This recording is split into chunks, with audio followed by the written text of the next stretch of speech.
অনেকেই এই বয়সে আবেগের কারণে কেউ এসএসসির পরে, কেউ এইচএসসির পরে বিয়ে করে ফেলে। আমি বলি এটা আমি খারাপ বলছি না।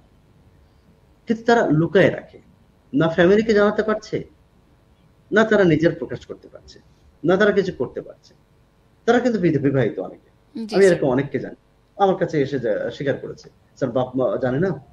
আমি আমার মতো আমার বাসায় আছি, ও ওর মতো ওর বাসায় আছে। আমরা কিন্তু বিবাহিত।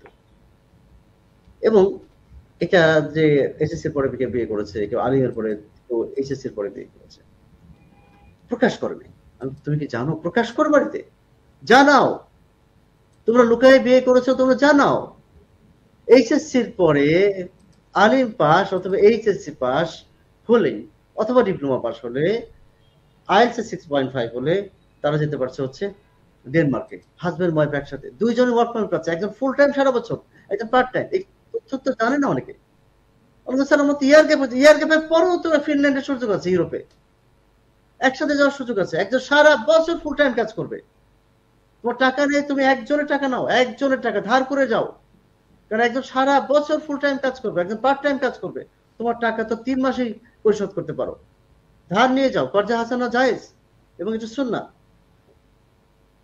এই কথাগুলো জানে না কিন্তু। এইচএসসি পরে যাওয়া যায়, অনার্স প্রয়োজন নাই। অনার্স হলে তো যাওয়া যাচ্ছেই, এইচএসসি পরেই যাওয়া যায়, ইন্টারের পরেই যাওয়া যায়। ইয়ার গ্যাপ না থাকলে ডেনমার্কে যাওয়া যাচ্ছে, ইয়ার গ্যাপ থাকলে ফিনল্যান্ডে যাওয়া যাচ্ছে। সুযোগ তো আছে, ইউরোপেই তো যাওয়া যাচ্ছে।